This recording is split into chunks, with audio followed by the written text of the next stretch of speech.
Welcome to New York City Hoop Talk TV. My name is Roman Perez, here with Coach Jeff Wilder. Today we present basketball player Yusef Brown, as well as Kenny Ketchum, and the great Coach Lenny Hudson. Thanks for coming to our show today. It is a show based on grassroots basketball in the great city of New York.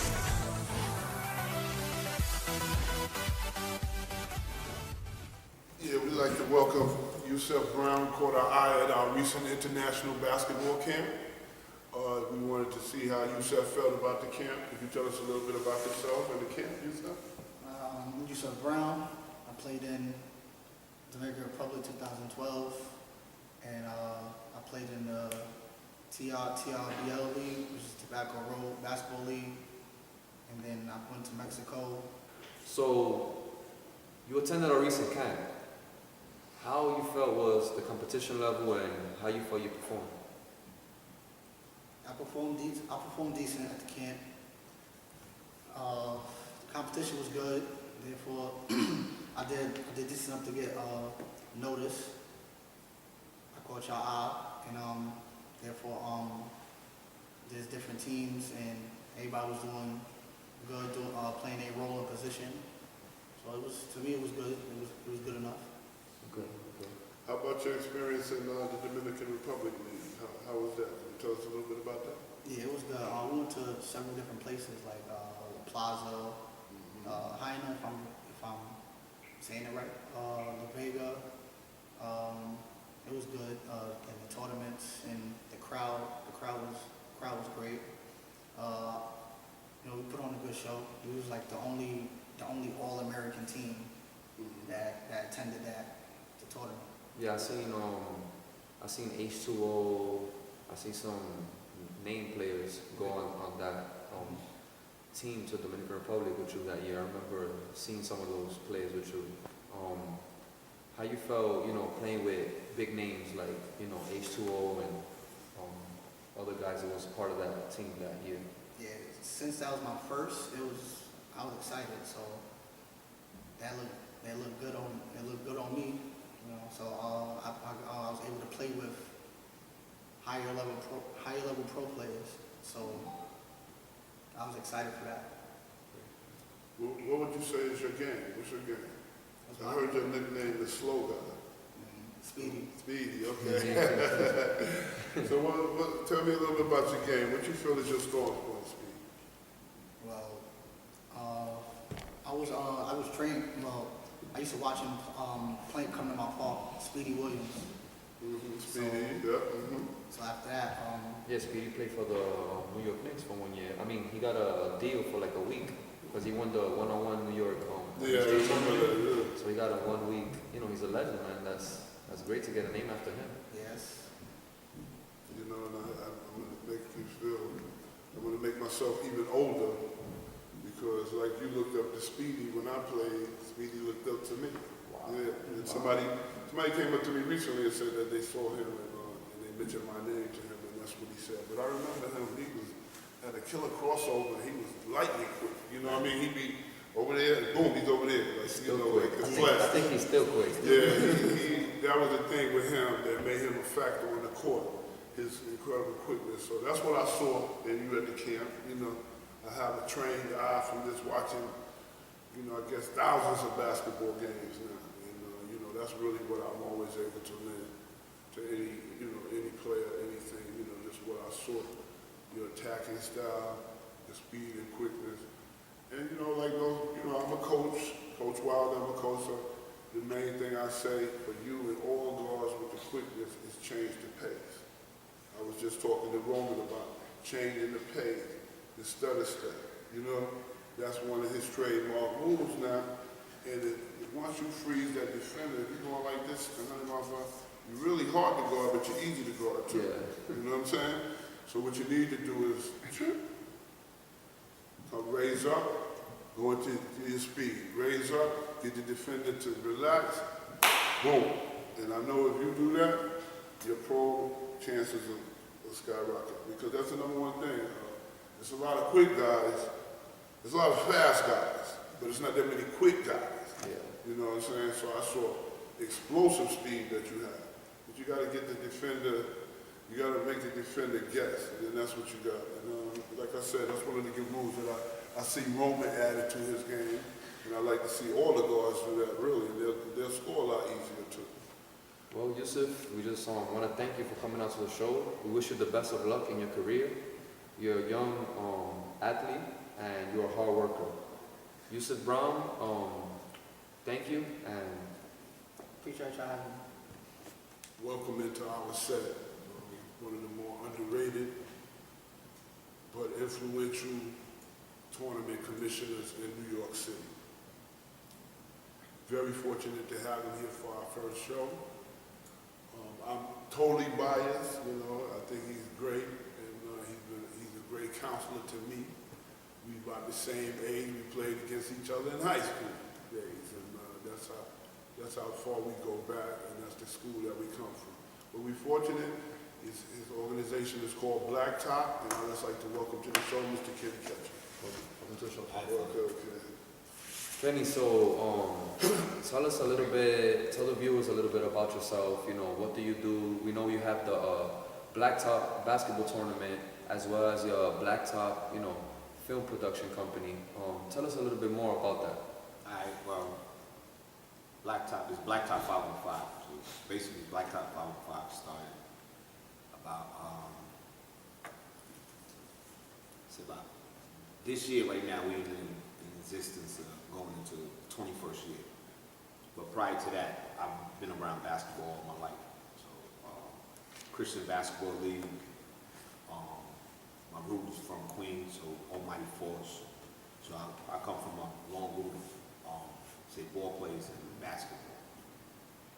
So growing up in South Ozone Park, it was always like the Beacon programs. So we had a strong Beacon program. So from there, using basketball as a tool to help some of the younger brothers as far as further their education and tutoring from basketball. So that's my background. But as far as with Blacktop is, I would say like a grassroots tournament, meaning that still cut from that same cloth where that, say, we go back in the days where it wasn't no three-point line and everything, and where that the fellowship around one another and to be able to trust one another to get something done. So that's basically the cloth that is cut from it, and to this day that we still exist. So it enabled, say, far as for me to be able to branch out to, you know, either be part of some of the other tournaments that exist now, or even come into it to assist just by knowing people.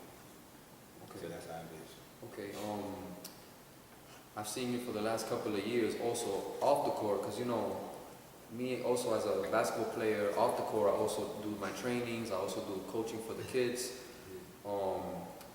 We also know, we're aware that you also help out a lot of leagues here, tournaments and professional leagues with filming. Talk to us a little bit about that. Excuse me. My background is basically filming. I went to school for it, but I was always fascinated as far as the earlier stages of watching basketball. So a lot of stuff that I visualized from watching, like, there used to be, like, NBA used to have this NBA stars videos, and we used to go to, say, play games in the park. Every time I would watch a game, it would almost like I could vision that same vision with us. But we always had one camera segments and doing. So this was one of my things as far as getting into the game, as far as in filming, to show other people that play ball. So from there, far as my background, educational background, going to school for video photography, multimedia, picking up things and meet different people as you strive. I can remember the first time I met you. I didn't meet you, I met your wife. Yeah. All right, and I was at Model, yeah. And we just happened to be talking basketball, and the videos and stuff that I was doing for the guys that I was networking with, and I passed it to you, and that was about maybe what, 20 years ago, right? About 20? Nah, it was like what? 11, 10. About 11, 10? Nah, it was 20, I'm not that old.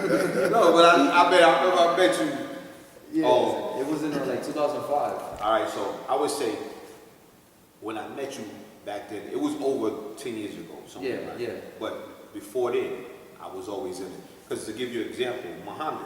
Yeah, Mo. Yeah, Muhammad. So when Muhammad was in Lane, Wow. when Lane won a championship, that's how with Rob Villanueva and them was playing ball. Yeah. I always been around basketball. Me and Panama and Ramel, Tone go back since then.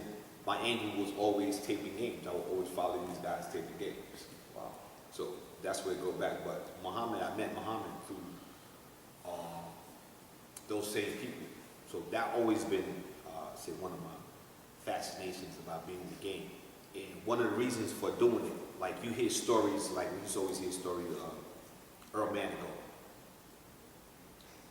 But at the same time, you know, it was hard to see footage of Earl Manigault and some of the things that he used to do. So that was another thing that inspired me to do what I do.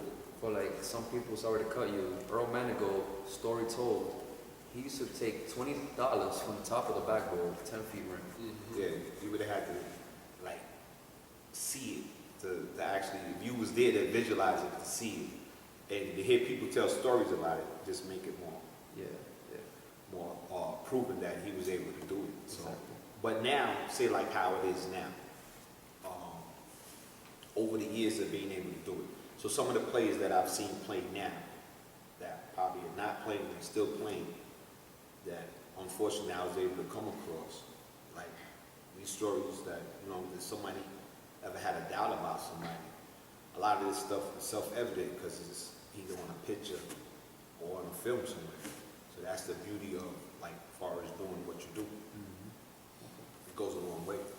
Yeah, can you tell us a little bit about the Increase the View showcase, the college showcase that you'll be coming up with?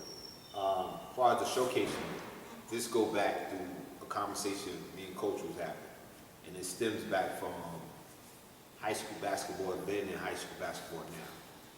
As far as the exposure, as far as high school basketball. As a high school basketball player, those 4 years of your life is going to go by fast. You might not know it, but it's going to go by fast. So within that time period, it's important to try to capture as much of yourself as possible, because when it's over, it's over. Yeah. So after every game that you play, it's over. All right.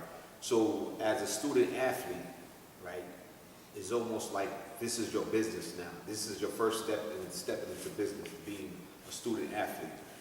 What we are able to present at this time, as far as doing the showcase and what we're offering, is not just as far as helping you get into college, but to open you up to probably a lot of people that we may know in cases you're not looking to go in that route of college. Maybe you want to go to a trade school, or maybe you might not want to go to college, whatever it might be, but you're going to have footage of probably of your games, and at the same time, like, everybody who has a hand in this, it'll further you as far as developing your growth in basketball. So as far as your trainings, as far as your games and everything, it's good to be game prep into every game you play. So I wouldn't care if you played for one of the top high schools or the bottom high schools. So you should think of yourself as a business, a walking business. You're a student athlete, so you know how it is. You have to eat right, do the right things, because in that 4 years, it's going to go by fast. It's very business-minded nowadays. And I mean, when I saw, a couple of years ago, I was in Florida and I worked out with DeCarly Johnson and Joel Embiid. Both of them is like, one of them is in the pros and one of them will probably be in the pros. These guys prepare, they do film and they watch film and they sell every game. You know what I mean? So they making immediate adjustments. It helps your game.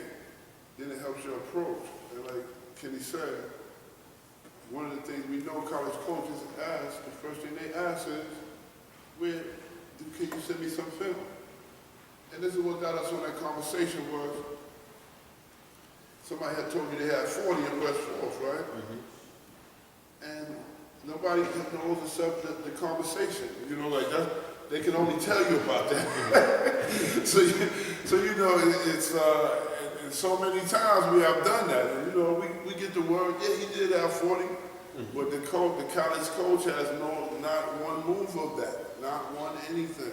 And we have to compete at that level. So, you know, that's what the college showcase is about. Yeah, it's also giving opportunity for those that, you know, probably that might be the only college showcase they might ever have in the whole That's life. right, that's right. But Kenny, we just want to thank you for coming on the show. We love and respect what you do. Keep doing what you're doing and inspiring many people in everything you do in life. And any last saying, Kenny? Now, what I would say is in the future, look out for the showcases that we're going to do and a lot of other things that we're putting together, because it's not just for now.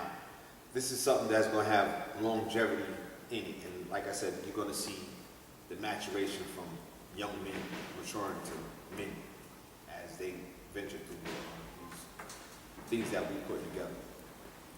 Yeah, I want to personally thank him. You know, it's a generational thing where we have pillars. The tournament commissioner is the pillar in the community. You know what I'm saying? And it is grassroots and tournaments like Kenny's and League from Watson, and you know, they have an effect on creating peace in the community. And you know, these things go on for years. For 21 years, that's a lifetime. You know what I mean? That's a lifetime for a lot of young men that's in the league, you know?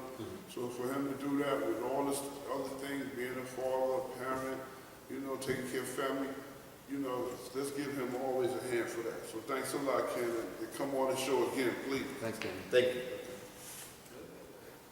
All right, once again, this is a historic evening for us, not just because this is one of our first telecasts, but also because in attendance, we have today Mr. Lenny Hudson. Welcome to the show. Thank you for having me. I'd like you just tell us about your background, Lynn. I know it's vast, but you know, man. we try to. Born and bred from Brooklyn, New York. Yes. Okay. I started off playing at Kingsborough Community College. I never played high school ball. From Kingsborough Community, I went from there, and I walked on at Norfolk State University.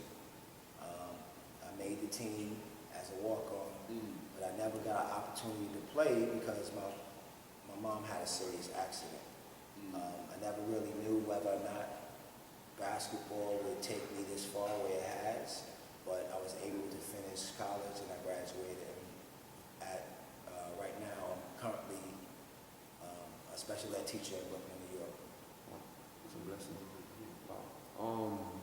You have a program, Chosen Few. Talk to us a little bit about that. Chosen Few. Chosen Few developed, we're actually approaching our 20th year now. Some of the names that came through Chosen Few, Donnell Chavis, John Hawthorne, Everett Richardson, just to name a few. Some of the guys that actually fall through the cracks, diamonds in the rough, if you will. My program basically starts with kids who are not really great players, but smart kids. And then I have kids that are great players that they don't really do well in the classroom. So I kind of like mix and match between the two, and I try to help them get to whatever level that they attain. You know, whatever hard work they put in is what they get out, and I've been blessed to have over 500 kids go to college over the 20 years. That is tremendous. So, Yeah, I had the pleasure of, coaching you. It was an honor actually to coach against you my first actual year of, coaching 19 and under. And you dedicate yourself to the kids. I've noticed that you're standing with them the whole entire game, like if there's 6 players on the court, and your passion it shows, and what do you say about how do you feel when you're coaching these kids? What do you feel? You feel like you're playing two with them? What's going on? Well, I'm pretty sure Jeff and I, we played ball, pro-am, college, college level a long time. And I'm a big proponent on playing smart basketball. Use the tools that you are actually God-given and the ones that work into your skill set. You can't work outside of something that you don't work with. Mm-hmm. So what I try to do is I try to gear just basic basketball based on what the kids bring to the table and put them in positions where they're able to excel. Chosen Few, once again, is derived from not only the Bible, picking many out of chosen, those that are chosen, but also, I mean, I can pick elite players. I can pick players that, you know, that are really skilled, but I would rather choose those diamonds in the rough, the kids that actually need an opportunity to play in these high-profile leagues, the kids that don't get a chance to play in them high-profile leagues, that sit on the bench, but they give their all. So when I'm coaching, you only put in the energy that you get out of it. So with me coaching them, and the energy that I put in is the way that I actually like my teams to play. Just give 100%. Just, you never know what can happen. You never know who's watching. You too. never know. You never know. One of the hallmarks I see of a Coach Lenny team is definitely hard play, fight for every possession, and I know that comes from, like you said, the era you came from and also the way that you want the game to be played. Could you tell us how Chosen Few, what happened this summer? I know you guys had a busy summer. Oh, Where was that? so, I'm actually winding down this summer, and I just came from a championship game. So we were on a losing side, but we came a long way. My 16s actually played in semifinal games in both Nike Swish and Sundome, both in Brooklyn, and also the Stars tournament in Brooklyn. So I'm really happy that they were able to be challenged. My 18s, they still need a lot of work. We played in West 4th. We're still playing in City Hoops, and we played in a tournament in Brooklyn called, it escapes me right now, Deuce Trey. Okay. So, you know, very busy summer. I'm really ecstatic that I was able to help 6 young men who actually got a chance to play, and they're going to play in college now. Wow. Some of the colleges that they are going to is Thomas Cortland, Columbia Green, Fisher College, Mount St. Vincent, and then we have 2 other players playing at Staten Island and also at Mega Evans. Wow, that's So a beautiful I did, you know, and these were kids that really didn't get an opportunity to play. Some of them have an opportunity to go to the next level, whatever level that is. But it's just passion and hard work. Nice. So that goes on to already the top. That's like 506 kids now, right? I'm trying to. Yeah, only in New York Yeah. did you have you a diamond in the rough. You know what I mean? And that's what I love about basketball in this city. That's what I love about this show, New York City Who Talk TV, because we're able to shed light on a diamond in the rough like this. A brother to put 500 kids into college, okay? That's better than a lot of things out here, and that's a beautiful thing. So let me let him talk more about what drives him, you know, what got to this place, what got you to So my testimony happened in 1994-ish. At this point, my mom lost her house, my dad passed. At the time, the girl that I was gonna marry decided to go on tour with Mary J. And I just felt at this point that life was over for me, you know. I was not working at the point, so I was at my lowest point. So my testimony was, at this point, I I walked across the Bell Parkway at Canarsie Pier. So if you know anything about Brooklyn and the Bell Parkway, there's always cars there. Always cars. There were no cars. There were no cars coming. I gave the keys to my girlfriend at the time, and she was saying, like, you know, it's over between us. I'm going on the road. I'm going and live my dream. So I was like, all right, well, here's the keys. I got out the car. It was kind of raining a little bit, and it stopped. When I got to the median, there were no cars coming.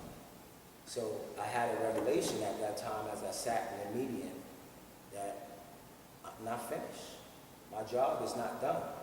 And devised through that came through Chosen Few. And your job was to be able to be the voice for those like yourself. The people that have passion for the sport, the people that are actually kind of need a push based on education because they come from different levels of the urban setting, impoverished, people that don't have money. How are you going to be able to support yourself? And we use this basketball as a tool. And being able to do that shows an empowerment not only through myself, through the community that was lost, because there were a lot of people that we lost through the community that had these different programs. One program in particular, Crown Heights Collective, Dr. Green. That's right. There was also Vanguard. There was another program. Gil Reynolds, Gil Vanguard, Reynolds. that's You can't have basketball in New York without mentioning Gil Reynolds. That's right, Gil Reynolds. Brooklyn, That's USA, that's right. you know, Ziggy. before Ziggy. Yeah, that was Before Ray, Ziggy. right? You know, Ray. yeah, And so, Buddy like, Keaton. rest Buddy in Keaton, peace. exactly. So You a lot of remember these, Buddy. yeah. You remember Buddy. a lot of these programs, we're not talking about the fact that there were other programs, Gauchos, Riverside, you know, all the famed programs. But we're talking about Madison Square Broncos, is another program, the Funk. Doc Maselli. Right, Tony DaCosta, coach. right. Check this out, coach. Go ahead. Right. Yeah. So that's, you know, being in this mix, and I always tell my players all the time, you mentioned this as well, the echelon of basketball, the higher you go up, the more people you know at that higher level. So I always tell them, watch what you do, watch what you say, because the degree of separation is so vast, and people know each other through this person and that person. But that's how Chosen Few came about, and you know, that's what it is. Lenny, we want to thank you for coming out today to the show. Appreciate you. Thank you very much for having me. Continue to do what you're doing with the youth, and you know, you motivate me, you motivate many to continue this path, you know, of helping others. I just want to reiterate the website for Chosen Few, www.chosenfewnyc.com. If you have any sponsorships, we are a grassroots program, and we do have our 501c. So please, we need the help. All right? Thank you. Lenny, thank you for Thanks, being on the show, bro. Thank you. Thanks, bro. All right. Thanks for watching tonight's show. We really appreciate you guys watching it. Until next time, guys. New York City Hoop Talk TV.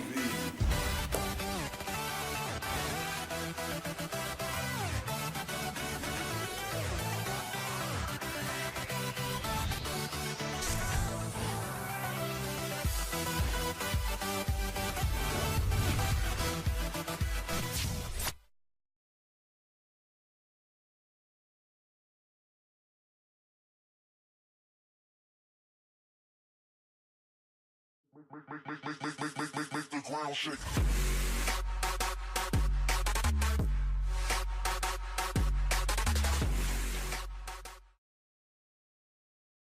Do you think this is your time?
jump.